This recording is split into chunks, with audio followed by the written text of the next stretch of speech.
ራሴ ቀን ደግሞ ይኖረኛል ሌሎች ጥያቄ ማስተናግድበት በቻላችሁት አቅም ኢንዱስትሪዎች ውስጥ ያላችሁ ኑግ አምራች ሰሊጥ አምራቾች ወይም ፒነት ወይ ሶያቢን ሳታበለጽጉ ያላችሁ ተስፋችሁ ምንድነው ምን ልታረጉ ነው ያሰባችሁት እንዴት ልትሆኑ ነው ያሰባችሁት የሚላችሁት እያሰባችሁበት ወይ ነው ወይ ያልበለጸገ ዘይት መሸጥ አይቻልምና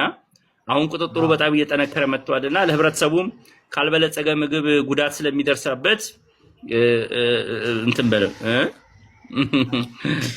አይ ኮሜንቶቹን እያየውኩ አይ ማለፍ ነው አንዳንዱን ማለፍ ነው አንዳንዱን ሁሉም አይነበብም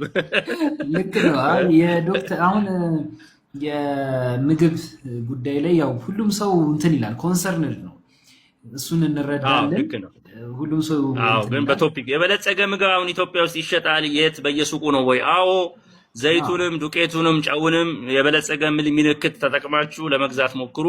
ስለዚህ ሸማቹ ነው ተጽኖ ማምጣት ያለበት ሱቅ ሄዳችሁ የበለጸገ አለው የስትሉት ባለ ሱቁ ራሱ ምንድነው የበለጸገ ብሎ መጠየቅ አለበት ያልበለጸገውን እናንተ ካልገዛችሁት ወደ ሱቅ አያመጣው አሁን ግን ስለምትገዙት ነው የሚያመጣው በተለይ ደግሞ ኮረት ጨው አትጠቀሙ ባካችሁ ኮረት ጨው አልበለጸገም አበንደስታን ፕሮሰስ ተደርጎ ካልሆነ በስተቀር ይሄ ኮረት ጨው ርካሽ ነው ግን በኋላ በልጆቹ አይምሮ የተለያየ በየሱቁ አው ኬቢ ሙለር እንግዲህ መለወጥ ያለብን እኛም እዚህ የመጣ ነው የራሱ የኢንዱስትሪ ቻሌንጅን ቢኖር ምግብ መበልጸጉ ግን የሚያመጣልን ነገር ስላለ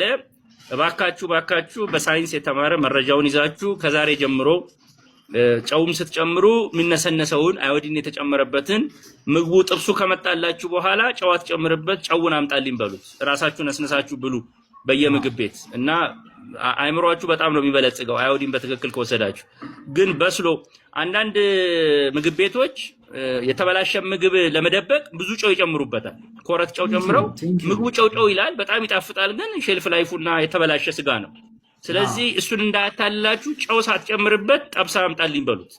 ጨው ከሌለበት ራሳችሁ አረጋግጣችሁ ፍሬሽነሱንም ማውቃችሁ መብላት ትችላላችሁና እኔ በብዛት ማረገው ስጋ በተለይ ምግብ ቤት ከሆነ ስጋ ቤት ካልሆነ ጨዋት ጨምርብኝ እንዲው አምጣልኝ ነው ማለት እነሱ ግን አይወዱም ቅቤ ጨምሩበታል ወይ ጨው ጨምሩበታል ለመደበቅ ማለት ነው የስጋ ቆይታው ጨውን እናንተ ለስነሳችሁ ለመጠቀም ሞክሩና ሲሰጧችሁም ጠይቋችሁ የበለጸገ ነው ወይ ያመጣህልኝ ጨው ፈጭተን ያመጣህልኝ ወይስ